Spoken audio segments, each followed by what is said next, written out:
give you a more detailed insight into some of the issues that we were handling within this project.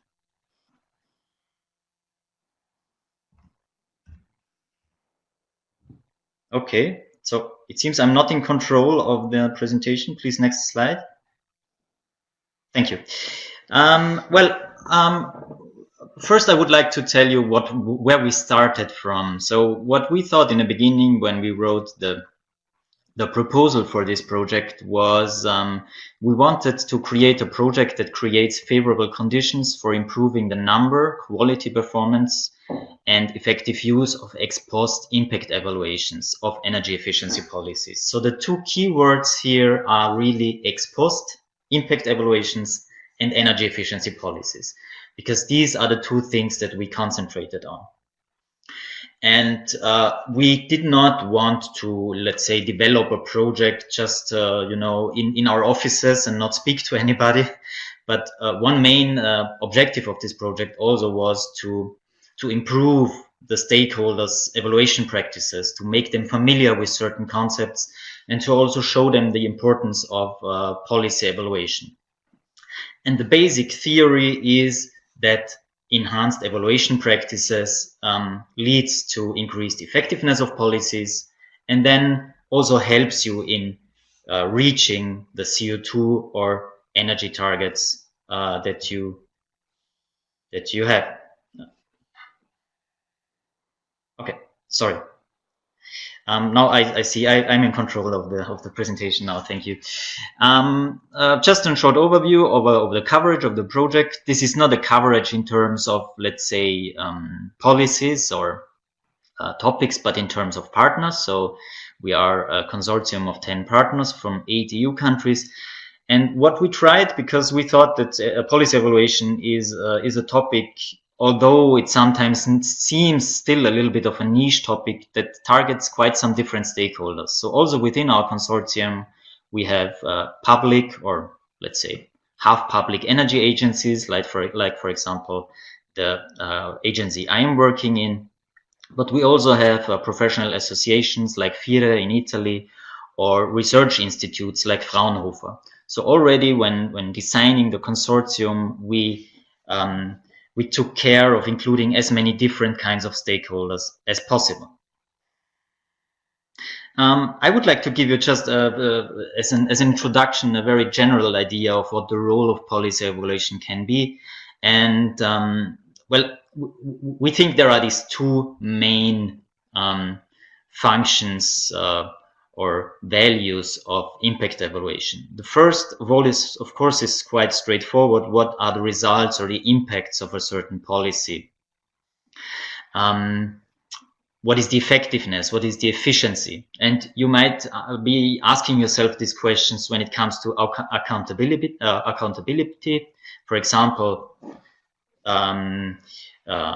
with respect to certain requirements on national level, Court of Auditors, or you have to report to your national parliament what effects of certain policies were. Also, you might need to monitor the target achievement. So if you have quantitative targets, of course, you want to know whether you are on track, and maybe also why you are not on track. And then also for assessing, for example, cost effectiveness of a policy measure. But what is almost equally important in ex post policy evaluation is what can we learn or improve. So looking at processes or at other issues that might lead to a certain policy, to the success or the non-success of certain policies. And there you can, for example, get feedback on a satisfaction about the scheme. For example, in a subsidy scheme, you try to understand what worked or did not work.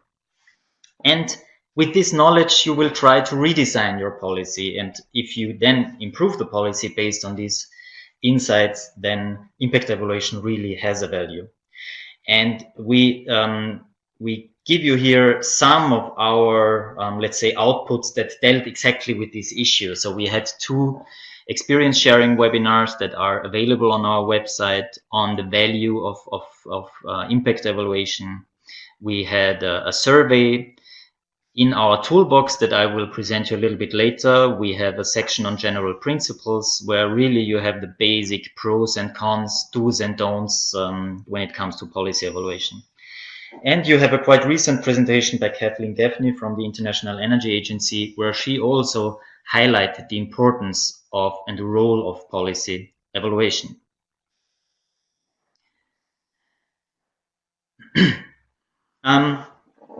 As I said before, when designing our consortium, we already thought it would be good to involve as many different stakeholders as possible. But also when it comes to the project itself, and when we were asking ourselves the question, well, what kind of stakeholders do we want to involve? We had quite some activities. So the core, let's say, stakeholder group that we are targeting is policymakers, obviously, because they are the ones who are in charge of the evaluations. They might also need to, to show the importance of evaluation. But we also have some other stakeholders, and we involved some other stakeholders like research institutions, interest organizations in the course of the project. And what we did is, and I'm always saying this when I make a presentation about EPATEE, because it quite shows how important this stakeholder work was for us. The first activity we did in the project was to ask stakeholders what they think is important. So we started with interviews with key stakeholders and surveys. We then had, over the course of the project, all in all, 4 EU peer learning workshops. We had national peer learning workshops in some countries. We had webinars. We had, to a certain extent, direct support activities and our general dissemination channels. So all the information on also these activities can be found on our website, www.epatee.eu. Well, just to give you an idea, and as I said before, evaluation is a kind of a niche topic still, and that's also why we are quite proud that we involved a lot of stakeholders during the project. So if you count them all together, it's 732 participants.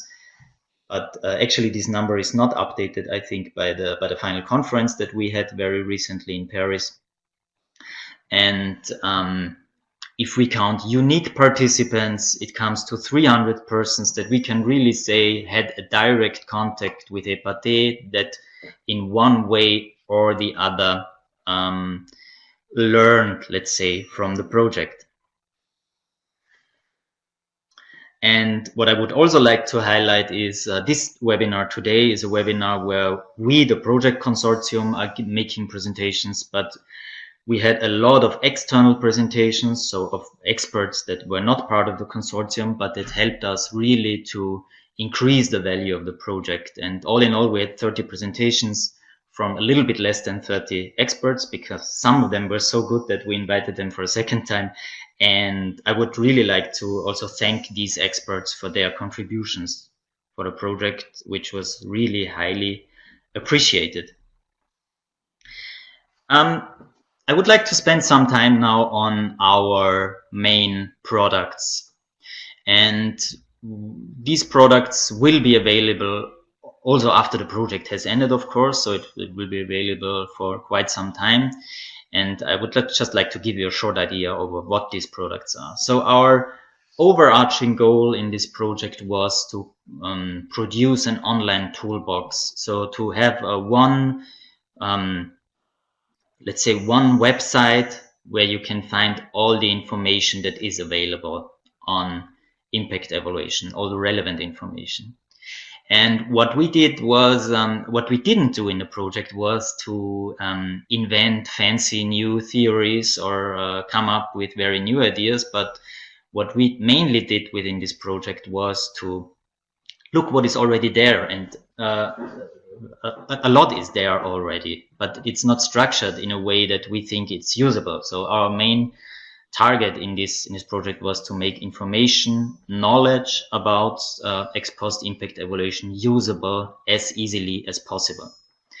And there are 2 parts of this online toolbox that I will describe in the following slides, and then the third one a little bit later. So we created a knowledge base. You could also call it the library of the project, and we did on some experiences of some examples of past evaluations. We did more detailed case studies, and together with further sources that I will talk a little bit about later, we formed this online toolbox that is also can also be reached via our website or directly via the link that you can see at the bottom of this slide. The knowledge base, as I said before, that's our library. So what did we do? What did we do there?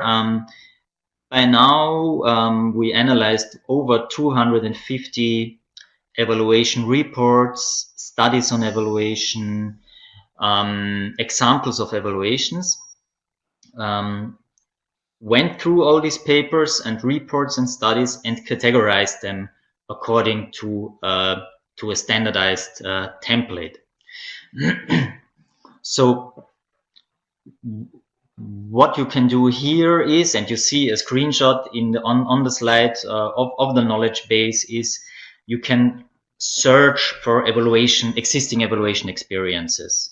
You can make a selection by year, for example. On the top of the page, you can see that, and then you have different kinds of criteria that you can look for. You can look for the study type. You can look for the type of instrument that has been evaluated. You can look for the geographical coverage.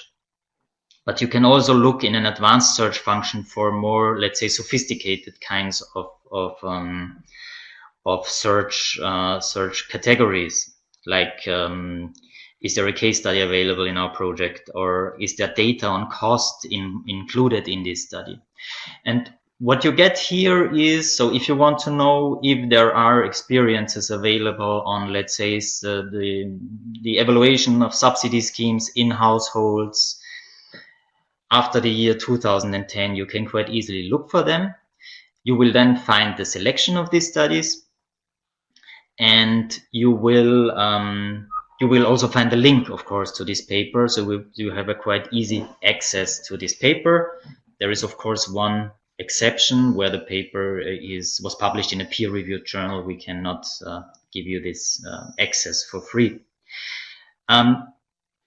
We quite often got questions whether there are some biases in the knowledge base, and well, there are biases which might not be so bad, but of course the main focus of the knowledge base is on English papers and studies, but we have also other languages. First of all, because the members of the consortium come from different countries, so we have German, Italian. We've got kinds of different evaluation experiences there. And what we also did in addition to this categorization was for non-English references, so for studies that are not written in English language, we drafted a short executive summary just to give you an idea what the basic outcomes of this study are. The second product that we also started quite soon with are the case studies. So case studies means examples of evaluations that have been done, and also they are in a quite standardized way. They are described, and you will find these case studies on our website, but also in the toolbox. You have all in all at the moment 23 case studies about examples of evaluations, and you have topical case studies on some cross-cutting issues, so 3 additional ones. The case studies are different to the knowledge base because they give you a more in-depth view into evaluation experiences, and one of the main values added, we would say, is that at the end of each case study you have an interview with either let's say, a representative of the public authority that was in charge of the evaluation or the evaluator, and this gives you a more hands-on, really insight into this evaluation. Example. Knowledge base and case studies together with further resources then was brought together in our online toolbox. The objective was to develop a smart online toolbox with information and guidance for stakeholders like practitioners, and to just help to improve the practice of policy evaluation. So as I said before, the target group is primarily policymakers and evaluators. But I will afterwards give you an example of maybe people that are not so familiar yet with evaluation, but can also learn from the online toolbox. The toolbox offers general guidelines, best practices. It gives you logical steps of an evaluation, so puts the whole evaluation in a perspective of a process. It gives you guidance on evaluation methodologies, gives you practical examples. It gives you some do's and don'ts. It's structured along sectors, along policy measures, along different countries, and it gives you recommendations and support. And of course, as I said before, because we are to a large extent building on existing experiences, it gives you a lot of further readings. The structure of the online toolbox, this again is a screenshot from the toolbox, is you have three main, let's say, chapters or blocks of information. You have evaluation principles and methods. So in the blue area, you will find general principles, general issues of policy evaluation. Then in the green block, you have specific evaluation guidance. This is a rather specialized part about evaluation methodologies, mainly methodologies to calculate energy savings from energy efficiency policies. And in the orange block, you have the knowledge base and the case studies that I just presented before. And I would just like to give you two examples now. So on the specific evaluation guidance, we would say the main targets there is either a policy officer who wants to compare several offers or proposals because he's planning an evaluation, for example, and he wants to know, well, what are pros and cons of certain methods, or of course an evaluator who is in front of an evaluation, let's say, and wants to get examples. And in the specific evaluation guidance, the person can again tick categories of policies, categories of sectors, and types of methods. Or he might, in the end, leave out the type of method because that might be exactly what he wants to find out. So if he clicks on a type of a policy, let's say financial support, and then a sector, let's say buildings residential, he will get the proposal that was prepared by the project team on what an evaluation method, what a good methodology for evaluating energy savings for a financial support scheme in the household sector might look like. He will also get alternative ways of reaching this target. And within the tool, we also structured then this, let's say, guidance for this sector policy combination. So the use of the tool, meaning the combination of method of policy and sector. The first three chapters, let's say, why this method can be relevant. Then the application of this method, pros and cons, as I said before, maybe also alternatives, other methods. Then going beyond energy savings, an issue that is really growing in importance is multiple or additional benefits of energy efficiency policies. And then further readings and references for more detail. So this is the specific guidance is really a very specific thing that gives you already very detailed information on what you could do when you're facing a certain evaluation problem. As I said before, the blue block is on principles and more the process of evaluation. So, for example, a good target person here would be a policy officer who is not familiar with evaluation, who wants to get some more information, maybe also learn about the value of evaluation. Or a person who is actually convinced that evaluation is important, but just didn't get the right arguments yet and might get some inspiration from this blue block. So this again is structured in sub-blocks, let's say, general principles. There we explain terminologies, general concepts, different approaches of evaluation. Then the process of evaluation is really on the value of evaluation, why to do evaluation, how to integrate it in the policy cycle, and then cross-cutting issues. For example, the quite relevant issue of net energy savings. Yes, and I will come now to the end of my presentation, but just in the end, I would like to just show you some key messages from existing practices that we derived around the, I would say, half of the project. And I will not read out all these issues now to you, but just to highlight that we touched both the process, but then also methods. So in the process, we have statements, and these are also statements that were actually backed by stakeholders, so policymakers, people in ministries. Evaluation is not a burden, but an opportunity. Very often, evaluation helps increasing stakeholders' confidence in the schemes. Communication about evaluation results, also documentation of the evaluation is very important. And then on the method, well, one issue that is really recurring in energy efficiency evaluations, or in all evaluations probably, is the documentation. So you might not always be able to directly compare energy savings that have been calculated by two different evaluators, but the most important thing is that you document the data and document what kind of methodology you use. Monitoring and the data collection, of course, is an important prerequisite for a good evaluation. And something that also came up that might be quite interesting is that why not use different methods at the same time to compare the results and then look what a robust method for evaluating energy savings could be. So the remaining part of this presentation about the project is to focus on two group of issues and two group of lesson learned. The first one is about methods, and the second one is about the process of evaluation, similarly to the first messages that Gregor presented.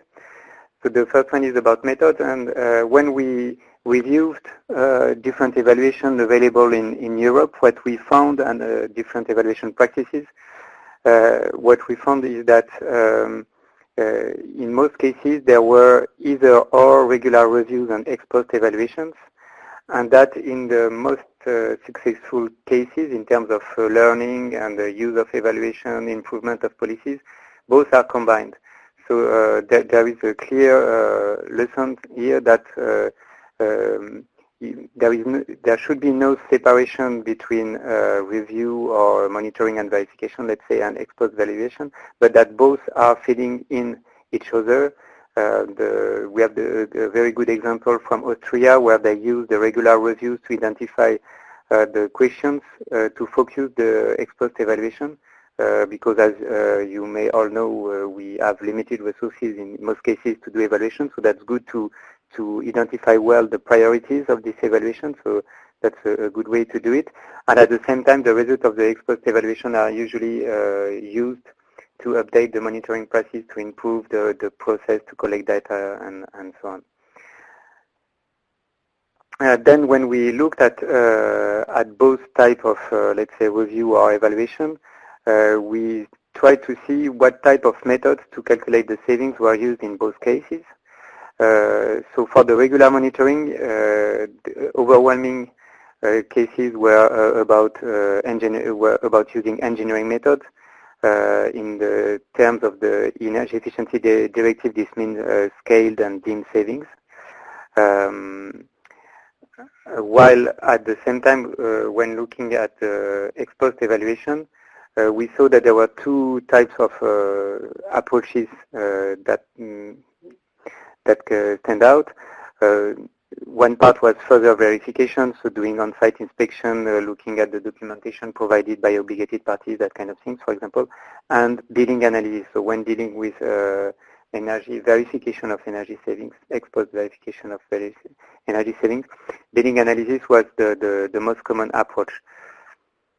But we should not forget as well, here in my presentation I focus on the calculation of savings, but the evaluation we reviewed were not. Most of them go beyond quantifying the impact and the energy savings. They look also at what is called process evaluation, so how the different processes of the policies could be improved and so on. So not to say that evaluation is only about quantitative method, that's also about qualitative method, which are very important. But that was not the focus of EPATEE. Other projects have dealt with that before. And you can find in the general part of the toolbox guidance about these other approaches of evaluation. So once we have identified these two groups, the fact that there were two main, let's say, type of methods used depending on the, let's say, the objective of evaluation and so on, we tried to see how they compare in practice and if there were cases where they have been compared in practice. Here the main message is that there is no method that would be better, fundamentally better than the other. Because if you speak to engineers, they will say that, of course, they have the best method. If you speak to economists or statisticians, they will say that billing analysis gives you the reality of the savings, that the other is not the reality. But if you look at the details of both, you will see that there are risk of uncertainties or bias on both sides. So that's why it's very useful to combine them and to try to see, by looking at the differences between them, you can better understand the results and the strengths and the weaknesses of your policies, and especially in terms of impact. Or maybe coming back, as Gregor said, you can see on the different slides some hyperlinks. So you will have, you will receive from Leonardo Energy the link to download the presentation later on, and you will have so the links to go to the different resources where you can find more details about each issue. Then when we look at these examples where engineering estimates and billing analysis were compared, clearly in the literature you will the most numerous cases you will find are where the method savings, so from billing analysis, are smaller than the one modeled with engineering methods. But that's on average, and when so it means that for each of these evaluations, you have in practice some participants that have smaller savings and some participants that are bigger savings when using the billing analysis as a reference. But on average, it is true that from the billing analysis, the result seems to be smaller. And there are various reasons for that were presented in the previous slide. And we highlighted here two good examples to investigate further what could be the reasons for that. And I really encourage you to look at them, especially the National Energy Efficiency Data Framework from the UK, which is a very impressive experience where they managed to combine different data sources, databases, to make billing analysis with long time series and especially large samples. So where the statistical significance of the results are very high, and also they identify very well the limitations of both methods, engineering method and billing analysis. And there was a presentation on this that you can find afterwards about their experience at one of the EPATEE workshops. Then I have to speed up if we want to keep time for questions. So on the side on process evaluation, I will focus on the issue of integrating evaluation into the policy cycle.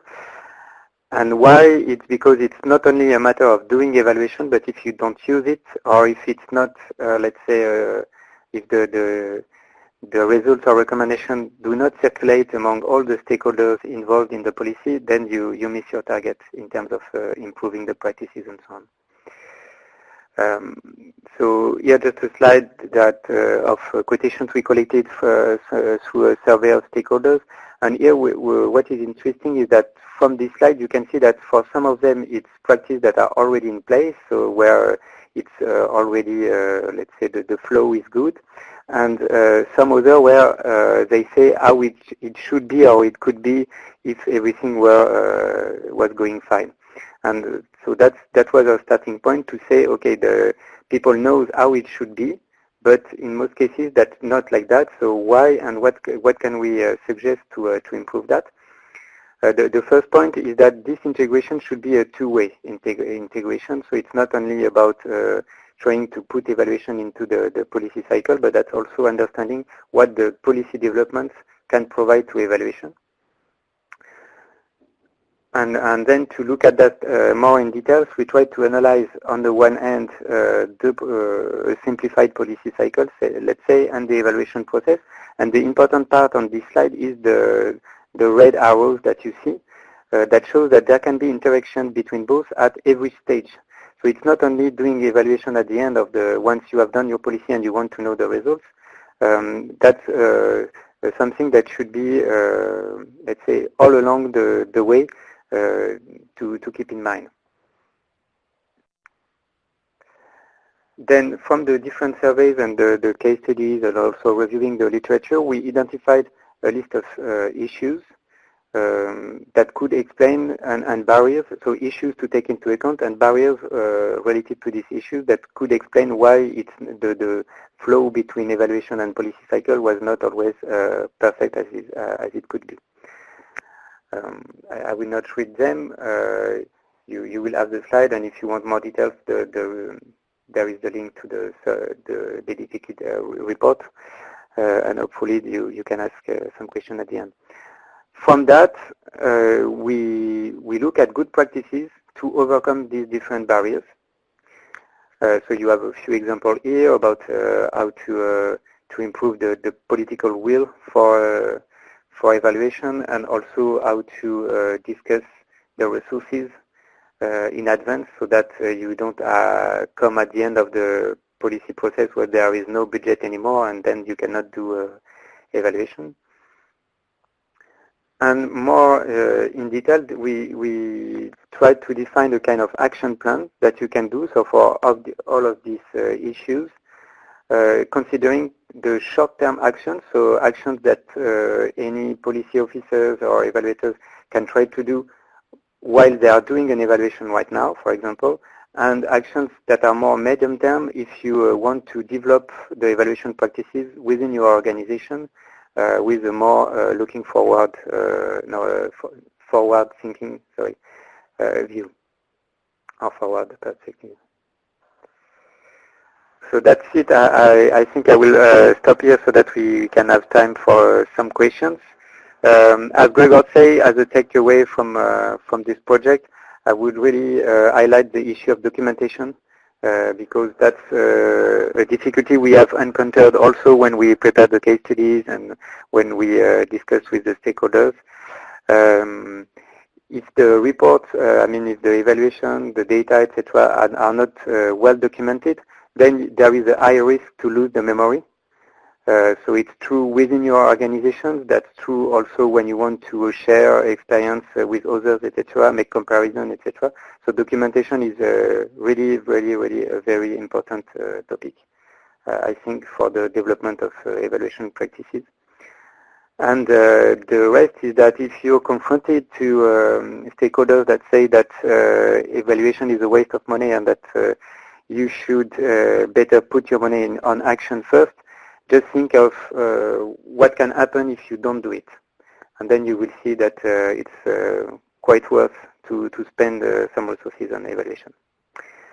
With that, thank you very much for your attention. I put also the link in the chat box. We have currently a survey running to collect feedback from all possible stakeholders about the EPATEE resources and so on. And if you are interested in the field of evaluation and that you have done some studies recently, I really encourage you to look at the energyevaluation.org website also, because there is a call for abstract open, and there will be a conference in Europe next year in London, and you have all the details on this website. Thank you very much.